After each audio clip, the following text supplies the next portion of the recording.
देखो, तो इसके बारे में हमें सबसे अधिक जानकारी यदि किसी के बारे में मिलती है तो बप्पा रावल के बारे में मिलती है कि गोहिल वंश का सबसे प्रतापी राजा हुआ था तो बप्पा रावल हुआ। और आगे वाले जितने भी राजा हुए उन सब ने अपनी वंशावली कहीं ना कहीं से शुरू की तो बप्पा रावल से शुरू की, तो इसको एक बड़े राजा के रूप में अपने आप में मान्यता मिल गई। हम देखते हैं इसके बारे में, देखते हैं कौन था क्या था, पढ़ते हैं इसके बारे में अपने।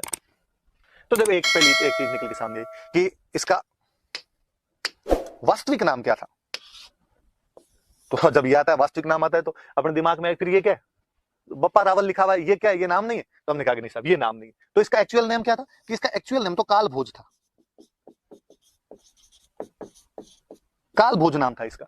तो फिर ये बप्पा रावल क्या है, तो बाद में किसी ने समझाने वाले ने बताया, बाद में इतिहासकारों ने कहा, बाद में गौरीशंकर हीराचंद ओझार जो आए उन्होंने कहा कि मेवाड़ में बाद में जितने भी राजा हुए थे उनको रावल कहते थे, राजाओं की उपाधि थी। वास्तव में एग्जैक्टली ये शब्द होता है राजकुल, जो राजकुल से संबंधित है वो रावल हो गए। ऐसी कई उपाधियां मिलती है, जैसे किसी की महारावल मिल जाती तो महाराजकुल से संबंधित है वो महारावल हो गए, जो राजकुल से संबंधित है वो रावल हो गए। बप्पा बप्पा क्या मतलब हुआ, ये एक नॉर्मल शब्द है, ये आप कहूं तो ये बापू है, ये बाप जो शब्द होता है उससे बना हुआ है, मतलब पिता के समान, पिता के तुल्य।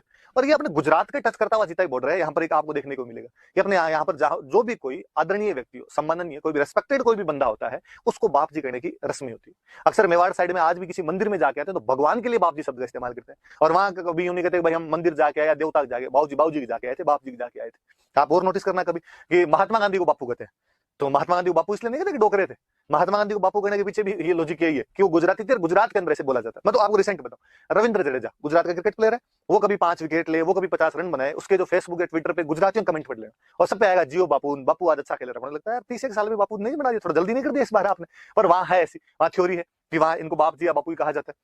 हम आगे और पढ़ेंगे कि मोतीलाल तेजावत उधर मेवाड़ साइड के बड़े नेता, हम कहेंगे उनको बाबूजी कहा जाता है। तो वहां बापा, बाप, बापू ये सब शब्द इस्तेमाल किए जाते थे। तो किसी सम्माननीय आदमी के लिए ऐसा कहना शुरू कर दिया। राजा को, अब राजा से ज्यादा सम्माननीय कौन, राजा के लिए कहा ही जाता था। राजा अपने आप में भगवान का रूप है, तो कहा भाई जो राजा वो बाप जी, और राजा को रावल बोलते थे तो कहा बाप जी रावल है, बाप जी रावल है, बाप जी रावल है। तो यूं करते करते धीरे धीरे उन्होंने बप्पा रावल बना दिया, तो कहा उसका नाम तो काल भोज था। अब ये वाली छोरी भी कि इसके अंदर बप्पा रावल इसका नाम नहीं है, इसका नाम तो काल भोज था, बप्पा रावल इसकी उपाधि है, बप्पा इसकी उपाधि है, रावल राजा को कहते थे। अब इसमें भी खूब सारे लोगों ने अलग अलग कहा। जेम्स टोड जब हिस्ट्री लिख रहा था तो जेम्स टोड ने कहा भाई साहब ये शिलादित्य, इसकी उपाधि बप्पा है,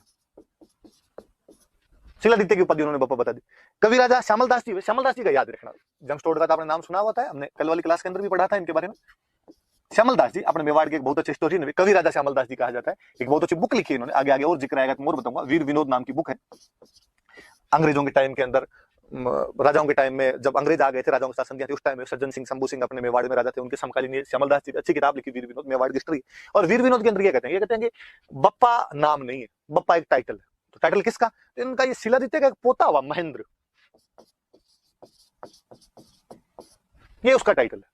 पर बाद में गौरीशंकर हीराचंद ओझा ने जब वास्तव में हिस्ट्री पर रिसर्च करना शुरू किया, रिसर्च करके हिस्ट्री लिखी, तो उन्होंने कहा कि नहीं, मेवाड़ में भई भाट जीते हुए उनकी ख्यात देख लो, राज प्रशस्ति देख लो, नैनसी वाली ख्यात देख लो, उनके अंदर सब में एक नाम मिलता है कि बप्पा का जो बेटा था उसका नाम है खुमाण का। ठीक, फिर इससे क्या मिलेगा, फिर उन्होंने कहा इनका एक आठपुर से का अभिलेख मिला है, और आठपुर वाले अभिलेख में लिखा कि काल भोज के बेटे का नाम खुमाण है। इसका मतलब बप्पा के बेटे का नाम खुमाण, काल भोज के बेटे का नाम खुमाण, इसका मतलब बप्पा और काल भोज एक ही व्यक्ति है, और बप्पा और काल भोज एक ही व्यक्ति तो यही है, और इसी का नाम बप्पा रावल है, इसी का नाम काल भोज है। तो याद रखना कि बप्पा रावल का एक और नाम था, दूसरा जो उसका नाम था वो नाम क्या था, काल भोज नाम था। कोई ये पूछे कि किसने ये कहा कि बप्पा एक नाम नहीं है, बप्पा एक उपाधि है, तो ये श्यामल दास जी ने कहा था सबसे पहले, श्यामल दास जी की लिखी हुई बात अपने। आजकल तो शायद 10th या 12th वाली बुक के अंदर उठती हुई तो सवाल पूछने की संभावना और बढ़ जाती है, तो ध्यान रख लेना। पर श्यामल दास जी ने ये उपाधि किसकी बता दी थी, वीर विनोद नाम किताब में ये उन्होंने महेंद्र की बता दी थी। तो इससे पहले कह गया था कि ये जो उपाधि है ये सील नाम के राजा की, जो शिलादित्य हमने पढ़ा था उसकी उपाधि है। और हमारे जो ओझा जी हैं, ओझा जी ने ये उनका कहा है, तो ये थोड़ा ध्यान रखना कि किसने इनका नामकरण किया है या किसने इनके बारे में कहा है। तो गौरीशंकर हीराचंद ओझा नाम करके अपने राजस्थान में एक हिस्टोरियन हुए हैं, आजादी वाले साल में डेथ हो गई, वो शानदार हिस्टोरियन हुए, और राजस्थान की हिस्ट्री को सबसे पहले भले ही वैसे जेम्स टोड ने कंक्लूड किया था, लेकिन रिसर्च के आधार पर, आधुनिक जो शोध हुए उनके आधार पर यदि किसी ने कंक्लूड करने का प्रयास किया था तो वो अपने ओझा जी थे। ओझा जी ने इसके बारे में ये बात बताई, तो ये थोड़ी याद रख लेना आप बात। इसके बाद में और आगे बढ़ते हैं अपने, इसके बाद आगे चलते हैं। तो ये तो आ गया भाई वास्तविक नाम क्या था, तो हमने बता दिया भाई काल भोज इसका वास्तविक नाम था। अब दूसरी बात है कि विक्ट्री कैंपेन, कि इस बंदे ने कहां कहां लड़ाइयां की थी, कहां कहां पे रहा था, ये बातें तो वापस का कि पहले ये पता लगा था कौन ये। तो फिर कईयों ने कहानी सुनानी शुरू की, और कईयों ने कहा कि एक ऋषि हुआ करते थे हारित, सेंट हारित थे, हारित ऋषि थे, और जो हारित ऋषि थे वो यहां नागदा में रहा करते थे। उदयपुर के अंदर एक नागदा नाम की जगह है, और वो नागदा के अंदर रहा करते थे। और ऐसा कहा गया कि बापा रावल जो था वो उनकी गायें चराया करता था। हरित ऋषि जो थे वो महादेव जी के भक्त थे, और बापा रावल उनके वहां पे रहता था, वो गायें वाएं रखते होंगे तो उनकी गायें चराया करता था। फाइनली जब हरित ऋषि का अंतिम टाइम आया तो उन्होंने बापा रावल को पूछा कि मांग, जो मांगेगा वो मिल जाएगा। बापा रावल ने कहा कि यार थोड़ा ढंग से जुगाड़ कर दो रहने खाने पीने का, तो मेरा थोड़ा ठीक हो जाए। और कहते हैं कि हरित ऋषि ने, वहां पर एक देवी हुआ करते थे रठासन, रठासन देवी की पूजा की। रठासन देवी राजी हुए, उनको कहा कि ये मेरा चेला है, इसको कुछ देना है ढंग की चीज, तो मैं देना चाहता हूँ, इनको मेवाड़ देना चाहता हूँ इसको। रठासन माता ने कहा मेरे पास नहीं, इसके लिए फिर थोड़ा और तपस्या करनी पड़ेगी। और किसकी? तो महादेव की तपस्या कर। उनको महादेव का तो मैं भक्त हूं, तो बस उनको राजी कर। तो कहते उन्होंने महादेव को राजी किया, और महादेव को राजी किया, महादेव का भाई मेरे चेले को ऐसे ऐसे मेवाड़ का राज्य देना है। महादेव जी ने उनको हाँ बदली, हाँ बदली, तो कहते हैं कि उनको राज्य मिल गया। तो अपने सिंपल अपने कोई पूछ ले कि भाई बापा रावल को मेवाड़ का राज्य किसके आशीर्वाद से प्राप्त हुआ, तो हरित ऋषि के आशीर्वाद से प्राप्त हुआ। देवी के नाम वगैरह याद रहे नहीं रहे, ये याद रखना कि किसके आशीर्वाद से मेवाड़ का राज्य प्राप्त हुआ, तो हरित ऋषि के आशीर्वाद से मेवाड़ का राज्य प्राप्त हुआ था। किसको? तो बापा रावल को था। ये उनकी गायें चराया करता था, कहा जाता है। कुल मिला उनका शिष्य था, उनका फॉलोवर था ये बंदा, हरित ऋषि का फॉलोवर था, ये थोड़ा याद रख लेना। अब तो फिर बात आई कि ये तो नागदा के अंदर रह रहे थे, तो मेवाड़ का राज्य मतलब क्या मिला इनको, तो कहा इनको चित्तौड़ मिला। तो फिर क्वेश्चन बना, तो फिर चित्तौड़ का राजा कौन है? उस समय चित्तौड़ का राजा कौन था? तो फिर अपने को फिर जब अभिलेख वगैरह आगे देखते हैं तो पता चलता है कि चित्तौड़ में उस समय एक राजा था मान मोरी, और हम कहते हैं मोरी मौर्य है। चंद्रगुप्त मौर्य, अशोक मौर्य जो हुए थे, उनकी कोई एक ब्रांच यहाँ पे रहती होगी, और वो लोग यहाँ पे रहते होंगे। ये वहां पे राजा हुआ करता था, चित्तौड़ का राजा हुआ करता है। और कहते हैं कि बापा रावल ने इस पर हमला किया, मान मौर्य पर हमला किया, और मान मौर्य पर हमला करके उसे चित्तौड़ छीन लिया था। ये घटना है 734 की, 734। ये याद रखना, ये कोई पूछ लेगा कि बापा रावल ने चित्तौड़ का किला किससे छीना था, तो मान मौर्य से छीना था। कब छीन लिया था? तो 734 एडी में छीन लिया था। किसके आशीर्वाद से छीन लिया था? तो हरित ऋषि जो थे, हरित ऋषि के आशीर्वाद से छीन लिया था। ये तमाम बातें याद रखें। अब वो भले उसने वो छीन लिया था, वो वहां का चित्तौड़ उसने अपने कब्जे में ले लिया, पर चूंकि वो नागदा के अंदर रहा करते थे, इसलिए उसने कहा अपनी राजधानी जो नागदा है, राजधानी अपने चित्तौड़ नहीं बनाएंगे, राजधानी तो नागदा ही रखेंगे। तो उसने राजधानी तो अपनी कौन सी रख ली? नागदा ही रख ली। अब चूंकि हरित ऋषि का शिष्य था, हरित ऋषि महादेव जी के भक्त थे, तो उसने कहा फिर मैं यहाँ पे नागदा में महादेव जी का मंदिर बनवाऊंगा। और कहते हैं कि उसने यहाँ पे एकलिंग जी का मंदिर बनवाया। एकलिंग जी कौन? तो एकलिंग जी भगवान महादेव, भगवान शंकर, भगवान शिव, बम बम बोले जो एकलिंग जी, तो उनका मंदिर यहाँ पर बनवा दिया। कहते कौन सी जगह एग्जैक्टली जो एकलिंग जी का मंदिर बनवाया? भगवान शंकर कहाँ रहते हैं? तो हम कहते हैं कैलाश पर्वत पे रहते हैं। तो नागदा के पास में जो एग्जैक्टली वो जगह, उसका नाम भी पड़ गया कैलाशपुरी, कि कैलाशपुरी नाम की जगह पर उन्होंने ये मंदिर बनवाया था। तो कैलाशपुरी ऑप्शन में है तो भी सही मान लेना, और नागदा ऑप्शन में है तो भी सही मान लेना। है कहां पे जगह ये याद रखना, तो ये जगह उदयपुर के अंदर आपकी पड़ती है, वहां पर इन्होंने एकलिंग जी का मंदिर बनवाया। अब थोड़ी सी एक बात पर आगे और जो, अब एकलिंग जी को बनवा दिया, बापा रावल ने मंदिर बनवाया। बापा रावल इस वंश का प्रतापी राजा हुआ। उसके बाद वालों ने सबने अपने आप को बापा रावल के वंशज बताया। बापा रावल जब उनका भक्त था, आगे वाले भी उनके भक्त, और भक्त भी कितने बड़े कि इन्होंने कहना शुरू किया कि राजा हम नहीं है। कोई जाके पूछता मेवाड़ के राजा से कि आप मेवाड़ के राजा हो गए? नहीं नहीं साहब, क्या बात कर दी आपने, हम कोई मेवाड़ के राजा नहीं। तो मेवाड़ का राजा कौन है? मेवाड़ का राजा एकलिंग जी। मेवाड़ का राजा तो भगवान शंकर महादेव जी। तो तुम यहाँ क्या कर रहे हो फिर बैठे बैठे? काम तो उनके प्रधानमंत्री हैं, उन्होंने हमें काम दिया, थोड़ा हम तो काम कर रहे हैं वैसा बाकी। और उन्होंने अपने आप को पीएम करना शुरू कर दिया, एकलिंग जी का पीएम करना शुरू कर दिया। और पीएम को उस टाइम बोलते थे दीवान। इसलिए ये याद रखना, कोई आपसे पूछेगा कि मेवाड़ के जो राजा थे उनको किसका दीवान माना जाता था, किसका प्रधानमंत्री माना जाता था, किसके नाम से शासन किया करते थे, तो एकलिंग जी के नाम से शासन किया करते थे। अब सुनो आगे बात यह है कि ये केवल मेवाड़ के राजाओं में नहीं था, ये भारत में तमाम जगह परंपरा थी। और अपने यहाँ पे कोई भी राजा खुद को राजा मानता ही नहीं था, और हमेशा ये कहता था कि मैं भगवान के नाम से शासन कर रहा हूं। जैसे जयपुर में जो राजा थे, उनसे कोई पूछता है कि तुम यहाँ के राजा हो? नहीं नहीं, मैं राजा नहीं। तो यहाँ के राजा जो है वो तो गोविंद देव जी भगवान। तो तुम कौन हो? तो मैं उनका दीवान। कोई बीकानेर जाता, बीकानेर जाके पूछता है राजाओं से, तुम यहाँ के राजा हो? अरे अरे क्या बात कर दी आप, मैं राजा कैसे हो सकता हूँ? तो राजा कौन है? तो राजा तो यहाँ के लक्ष्मीनाथ जी है। तो तुम कौन हो? तो मैं तो इनका दीवान। तो अपने यहाँ पे राजा हमेशा खुद को भगवान के अंतर्गत काम करने वाला, उनके मातहत काम करने वाला, उनके अंडर काम करने वाला मानते थे, अपने को उनके दीवान कहा करते थे। और दीवान का मतलब एक तरीके से प्रधानमंत्री होता है। अब ये जो बात है इसको बोलते हैं राजत्व का देवीय सिद्धांत, डिवाइन थ्योरी ऑफ किंगशिप, कि राजा अपने आप को देवीय स्वरूप मानता था, देवता का अंश खुद के अंदर माना करता था। मतलब अपने तो इवन भारत की परंपरा कितनी आगे बढ़ी होगी कि जब मुस्लिम राजा यहाँ पर आ गए थे और उन्होंने भी खुद को, कि बलबन जब यहाँ पे राजा बनता है तो वो खुद को कहता है कि मैं भाई ईश्वर की छाया, जब जिल्ले इलाही कहना शुरू कर दिया था अपने आप को। आगे जब हम अकबर के बारे में पढ़ते हैं तो अकबर के बारे में अकबर कहता है फर्रईज़ अबुल फजल जब उसके बारे में लिखता है, तो मतलब मुस्लिम राजाओं ने भी कहीं ना कहीं सिद्धांत को अपना लिया था और अपने में देवीय स्वरूप, अपने में जो डिवाइन थ्योरी है उसको मानना शुरू कर दिया था, जो किंगशिप का सिद्धांत है उसको मानना शुरू कर दिया था। तो ये थोड़ा सा याद रख लेना आप कि ये अपने राजत्व का देवीय सिद्धांत होता है, ये डिवाइन थ्योरी ऑफ किंगशिप होती है, और इसके अंतर्गत जो राजा थे वो खुद को देवताओं का रूप मान लिया करते थे। और ये सही भी है चीज। होता क्या है कि पहले कबीले हुआ करते थे, कोई एक कबीला है जिसके अंदर सारे लोग रहते हैं, सब बराबर हैं, और अचानक उनमें से एक शक्ति बटोरता है, शक्ति बटोर राजा बन जाता है। अब जो राजा बनेगा वो टैक्स लेगा, तो टैक्स लेने की जब बारी आई तो उसने जाके अपने साथी भाई बंधु जो अब तक उसके साथ थे उनको जाके कहा कि तुम टैक्स दो, मैं तुम्हारा राजा हूं। बराबर वाले को कौन एक्सेप्ट कर ले? अपने से कभी नहीं, अपना कोई अचानक अपना साथी कोई इतना बड़ा बन जाए तो अपने को यूं फील होने लग जाता है कि यार तू इतना बड़ा आदमी थोड़े हो गए। और बराबर वाले उसको मानते नहीं तो कोई टैक्स नहीं दे। तो ये लोगों ने थ्योरी निकाली हुई थी कि जो यूं थोड़ा बड़ा आदमी बनता है वो बाद में अपने साथ वालों को जाग करता है। जैसे बापा रावल बना होगा तो बापा रावल ने जागा होगा कि देखो भाई, वैसे तो मैं तुम्हारा साथी हूँ, मैं तुम्हारे साथ रहने वाला हूँ, पर हुआ क्या कि रात मेरे सपने में भगवान शिव जी है और भगवान शिव जी ने कहा कि देख बापा रावल, मत हो गया आजकल बुढ़ा यार, पार पड़ती नहीं, पूरा संसार मुझे देखना पड़ता है, ठेठ ऑस्ट्रेलिया न्यूजीलैंड में जाके देखूं, इधर कोई युगांडा रवांडा तवांडा ही मुझे देखने पड़े, तो कम से कम यार ये मेवाड़ वाला इतना सा पोर्शन तो तू देख ले, तू मेरा भक्त है, यहाँ से तो टैक्स ले लिया कर। मैंने कहा भगवान मैं कौन होता हूँ लेने वाला? तो उन्होंने कहा कि तू तो इन लोगों से जाके टैक्स मांग ले, पर मैंने कहा ये नहीं देंगे तो फिर मैं अपने आप देख लूँ। तो देख लो भाई लोगों, यदि तुम टैक्स दे रहे हो तो ठीक, नहीं दो तो तुम जानो, महादेव जी जाने। बाकी मैं तो केवल ये टैक्स महादेव जी की तरफ से मांगने के लिए। जनता थोड़ी बड़ी हुआ करती थी उस टाइम, और जनता ने दिया जब साहब महादेव जी खुद इसके सपने में आ गए, खुद वही कह गए देने के लिए, फिर अपने देने में क्या हर्ज है। और वो लोग टैक्स वगैरह इजीली दे दिया करते थे। और धीरे धीरे थ्योरी बन गई कि राजा को देवी रूप माना जाने लगा, ताकि लोगों का उसमें विश्वास जमा रहे, लोगों को लगे कि इसमें कोई संकट आएगा, इसका मतलब राज्य पे संकट आएगा, राज्य पे संकट आएगा तो वो जो देवता है जिसके नाम से शासन करता है वो हमारी रक्षा कर देंगे। तो ये बात याद रखना, इंटरव्यू वगैरह में भी पूछ ले, मेंस में भी पूछ ले, प्रीलिम्स के अंदर कोई पूछ ले, सारी बात याद होनी चाहिए कि वो अपने को किसका दीवान मानता था, तो एकलिंग जी का दीवान मानता था। और उसने मंदिर कहां पे बनाया? तो आप नागदा कर दो, कैलाशपुरी कर दो, किसका मंदिर बनाया? तो एकलिंग। और थोड़ी सी याद रखना, ये एक संप्रदाय चलता है, अपने आगे संप्रदाय पढ़ेंगे तब और पढ़ेंगे। लकुलिस संप्रदाय का मंदिर है, जो शिव जी के सेक्ट हुए, शिव जी के जो संप्रदाय हुए उनके अंदर कोई एक लकुलिस संप्रदाय हुआ। तो उन लकुलिस संप्रदाय का जो पुजारी था वो हरित ऋषि हुआ करते थे। हरित ऋषि लकुलिस संप्रदाय वाले महादेव जी को मानते थे। क्योंकि बापा रावल उनका शिष्य था, उनका फॉलोवर था, इसलिए बापा रावल ने भी उनका एकलिंग जी का यहाँ पे मंदिर बनवा दिया था। और उसने हरित ऋषि के आशीर्वाद से किसको हरा दिया था? तो मानमौर्य को हरा दिया था। कब हरा दिया था? 734 ईस्वी। और किस पे कब्जा कर लिया था? चित्तौड़ पे कब्जा कर लिया।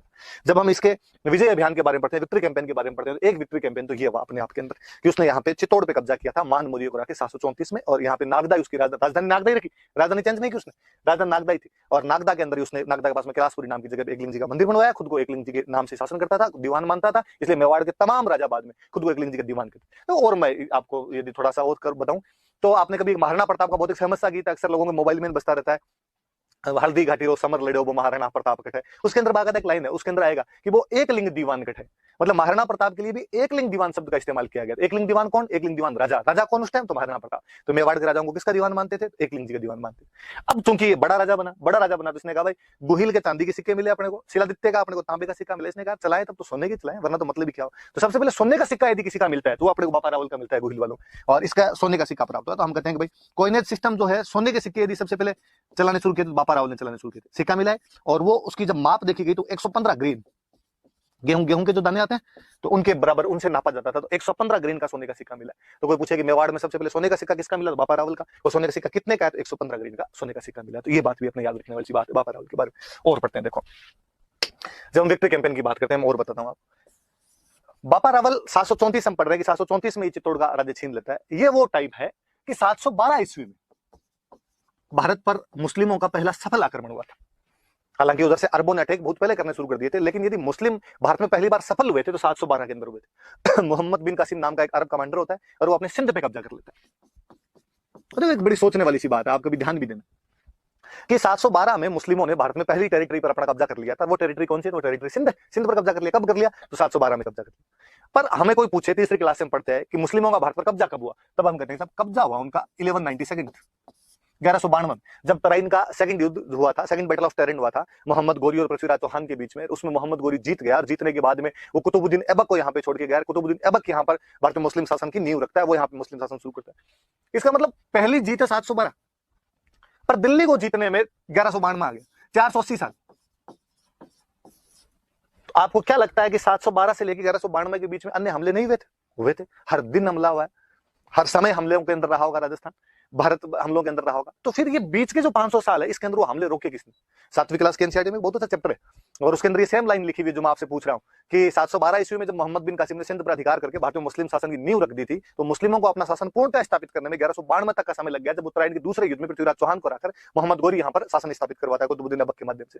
आखिर बीच के सालों में सफल क्यों नहीं हो पाए? वे कौन लोग थे जो बीच के सालों के अंदर राजस्थान की रक्षा कर रहे थे, भारत की रक्षा कर रहे थे? तो हम वापस देखेंगे कि सिंध से जब वो भारत की तरफ घुसने का प्रयास करेंगे तो उस किताब में बहुत अच्छी सी लाइन है कि वो राजस्थान पे कब्जा, वो भारत पर कब्जा नहीं कर पाए थे, क्योंकि भारत का वह भूभाग जो अरबों के खिलाफ लड़ा था उसका नाम राजपुताना था। यहाँ के जो लोग थे वो अरबों के खिलाफ लड़े, इसलिए 500 सालों तक उन लोगों को यहाँ पर सफल नहीं होने दिया गया था। हम खूब सारे राजाओं के नाम पढ़ेंगे, हम किसी मिहिर भोज प्रतिहार का नाम पढ़ेंगे, हम किसी पुलकेशिन का नाम पढ़ेंगे, हम किसी नागभट्ट और खुमान के नाम पढ़ेंगे, हम बापा रावल के नाम पढ़ेंगे। ये बीच के वो योद्धा है जिन्होंने 500 साल तक दीवार की भांति काम किया था। फाइनली लड़ते लड़ते लड़ते लड़ते कमजोर हो गए थे। उधर वो जो ज्वाला थी वो धधकी रही थी, वो रुकने का नाम नहीं ले रही थी, वो लगातार हमले कर रहे थे लोग, और उन हमलों में 1192 के अंदर सफल हो गए। उसके बाद उनका शासन स्थापित हो गया। तो जब हम कहते हैं कि इन लोगों ने रोके थे, तब कहा जाता है कि बापा रावल के टाइम में अफगानिस्तान में एक जगह पर थी गजनी, और गजनी का कोई राजा था सलीम। गजनी का सलीम नाम का राजा था। सलीम ने अपनी सेना भेजी कि जाओ और भारत को जीत के आओ यहाँ पर। जब सलीम की सेना यहाँ पे आई तो बापा रावल ने भाई साहब उनको यहाँ से वापस मारना शुरू किया, और यहाँ से इनको भगाते भगाते वापस गजनी तक लेके गए। तो कोई पूछे कि मुस्लिम सेना को हराते हुए गजनी तक कौन चला गया था, तो बापा रावल ही चला गया था। वहां जाके सलीम को हटाता है, खुद के भांजे को वहां का राजा बनाता है।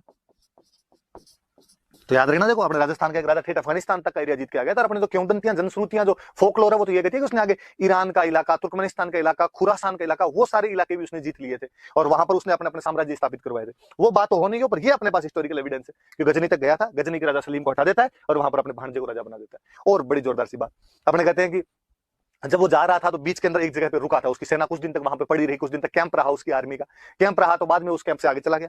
पर अब चूंकि राजा को रावल बोलते थे, जब कैंप वहां पे पड़ा रहा तो अब सेना को कोई खाना पीना भी चाहिए, सेना को और चीजों की भी आवश्यकता होती है, तो आसपास में दुकानें उकानें खुल गई, धीरे धीरे लोग वहां पे बसने लगे, तो गांव बन गया।